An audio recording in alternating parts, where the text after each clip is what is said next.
প্রিয় সাংবাদিক বৃন্দ এবং প্রিয় উপস্থিতি, আজকে আসলে খুবই একটি আমাদের জন্য একটা ট্র্যাজিক নিউজ খবর আমরা পেয়েছি গতকাল, এবং এটি আমাদের জন্য অত্যন্ত দুঃখজনক যে আমরা এখন বাংলাদেশে শুধু এই ঘটনাই নিয়ে পটুয়াখালী, আমরা এর আগে আসিয়ার ঘটনা দেখেছি, শুনেছি, এবং সাম্প্রতিক সময়ে আমাদের মা বোনদের উপরে এই সহিংসতা এবং ধর্ষণের মতো ঘটনাগুলো আমাদেরকে অনেক উদ্বেগ তৈরি করছে আমাদের ভিতরে। তো আমরা এটাও জেনেছি যে পটুয়াখালীর এই বোন আমাদের ভিকটিম, তিনি শহীদ পরিবারের সদস্য, তার বাবা এই জুলাই গণঅভ্যুত্থানে শহীদ হয়েছিলেন।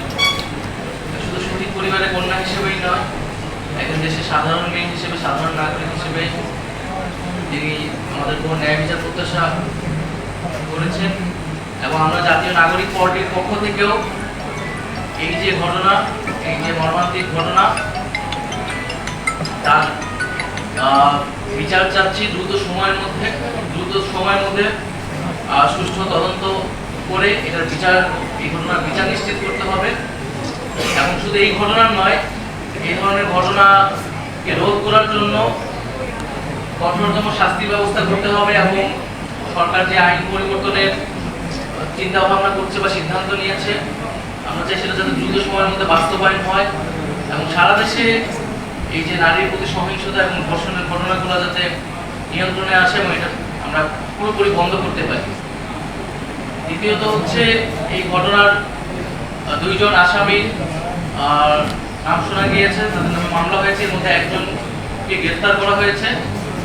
আমরা দাবি জানাচ্ছি যে 24 ঘন্টার মধ্যে আরেকজন যে আসামি, সেই আসামিকে গ্রেফতার করতে হবে এবং আসামির পরিবার বা আসামির পক্ষ থেকে তারা যতই প্রভাব বিস্তারের চেষ্টা যদি করে থাকে বা ক্ষমতার সাথে থাকে, সেগুলো যাতে কোনো ধরনের বিবেচনা না আনে, তাদেরকে গ্রেফতার করে বিচারের কাঠগড়ায় আনতে প্রশাসন সক্ষম হবে, এটাই আমাদের প্রত্যাশা থাকবে। যদি এমনটা না হয়, তাহলে জাতীয় নাগরিক পার্টি তার জায়গা থেকে রাজপথে এই বিষয়ে অবশ্যই অবস্থান জানাবে। আমরা দ্রুত সময়ের মধ্যে আসলে বিচার কার্যক্রম দেখতে চাই এবং তার আগে 24 ঘন্টার মধ্যে সে আসামিকে যাতে গ্রেফতার করা হয়। এর পাশাপাশি আমরা হাসপাতাল কর্তৃপক্ষের সাথে কথা বলেছি, স্বাস্থ্যগত বিষয়াদি নিয়ে আমাদের নাগরিক পার্টি যারা রয়েছেন, ডক্টর, তারা কথা বলেছেন। আমরা পুলিশের সাথে কথা বলেছি, মামলার বিষয়গুলো নিয়ে খোঁজ নিয়েছি এবং পরিবারের সাথে কথা বলেছি। পরিবারের সার্বিক সুবিধা, সার্বিক সহযোগিতা যে কোনো ধরনের, তার আগামী ভবিষ্যৎ, শিক্ষাগত সবকিছুতে জাতীয় নাগরিক পার্টির পক্ষ থেকে আমরা তাদের পাশে থাকবো এবং আমরা আশা করবো সরকারের জায়গা থেকে সরকার এই পরিবারের পাশে এসে দাঁড়াবে। এবং এটি আরো উদ্বেগজনক একটি বিষয় আমাদের সামনে, এই ঘটনা আসলে একটা উদাহরণ তৈরি করে যে আমাদের যে শহীদ পরিবারগুলো রয়েছে সারা দেশে, তারা এক ধরনের রাজনৈতিক এবং সামাজিক অনিরাপত্তার মধ্যে দিয়ে আসলে যাচ্ছে কিনা, এটি আমাদের ভিতরে কিন্তু প্রশ্ন তৈরি করেছে। সেই জায়গা থেকে সরকারকে অবশ্যই আইন শৃঙ্খলার এবং জননিরাপত্তা যেমন নিশ্চিত করতে হবে সকল নাগরিকের জন্য, পাশাপাশি এই পরিবারগুলোকেও এক ধরনের নিশ্চয়তা দিতে হবে, নিরাপত্তার ব্যবস্থা করতে হবে। তো সেই জায়গা থেকে আজকে আমাদের খুবই দ্রুত সময়ের সিদ্ধান্তের মাধ্যমে আসলে পটুয়াখালীতে আসা এবং এই বিষয়গুলো আজকে আমরা এখানে সাক্ষাৎ করলাম। প্রাথমিকভাবে আমরা 24 ঘন্টা দেখবো যে 24 ঘন্টার মধ্যে আসামি গ্রেফতার হচ্ছে কিনা এবং মামলার কার্যক্রম এবং বিচারের কার্যক্রমটা দ্রুত বিষয়ে আগাচ্ছে কিনা। যদি সেটা না হয়, তাহলে আমরা আমাদের মতো রাজপথে এই বিষয়ে প্রতিবাদ জানাই। যেখানে এই ধরনের ঘটনাগুলো ঘটছে, জাতীয় নাগরিক পার্টির পক্ষ থেকে সেখানে যারা স্থানীয় আমাদের নেতাকর্মীরা রয়েছে, তারা কিন্তু তাৎক্ষণিকভাবে এই সকল ঘটনাতে প্রতিক্রিয়া জানিয়েছে, সেই পরিবারগুলোর পাশে দাঁড়িয়েছে। আমরা মূলত আজকে এখানে এসেছি যে এই একটি ঘটনার জন্যই নয় কেবল, বরং সারা দেশে যে ঘটনাগুলো ঘটতেছে সামগ্রিকভাবে সেটার প্রতিবাদ জানাবো এবং আমাদের যে বোন, যে ভিকটিম, তিনি নিজেই এটা বলেছেন যে তিনি শুধু তার নিজের জন্য না, সারা দেশের মেয়েদের যেন নিরাপত্তা নিশ্চিত হয় এবং যারা এই ঘটনাগুলোর শিকার হচ্ছে, সহিংসতা ধর্ষণের শিকার হচ্ছে, সেটা যাতে কঠোর শাস্তি করা হয়। তো আমরা সারা দেশে এই ঘটনাগুলো আমরা জাতীয় নাগরিক পার্টির পক্ষ থেকে আমরা তত্ত্বাবধান করছি এবং সরকারের কাছে, স্থানীয় প্রশাসনের কাছে আমাদের নেতাকর্মীরা সেই বিষয়ে কাজ করছে। সরকারের উচিত এই বিষয়টা আসলে তদন্ত করা আরো ভালো করে, যে এত অল্প সময়ে এই বিষয়টা নিয়ে এত কেন ঘটনাগুলো ঘটেছে।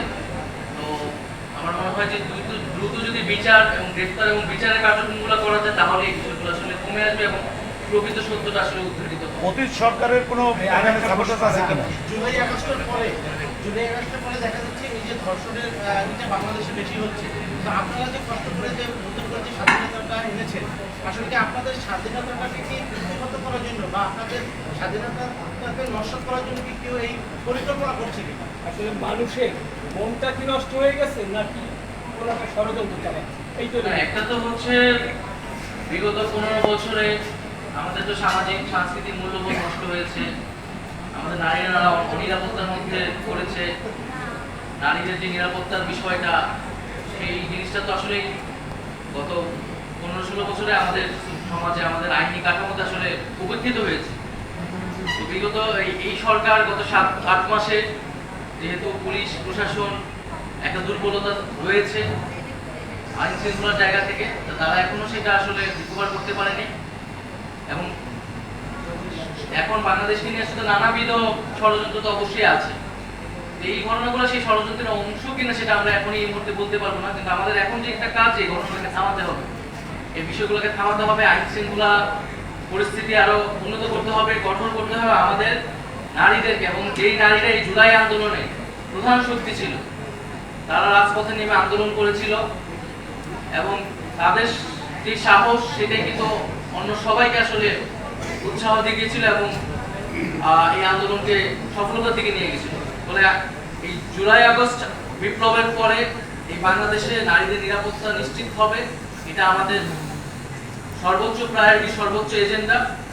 সরকারকে এ বিষয়ে আমরা আরো কঠোর অবস্থান নেওয়া, আরো দায়িত্বশীল অবস্থান নেওয়ার জন্য আহ্বান জানাই।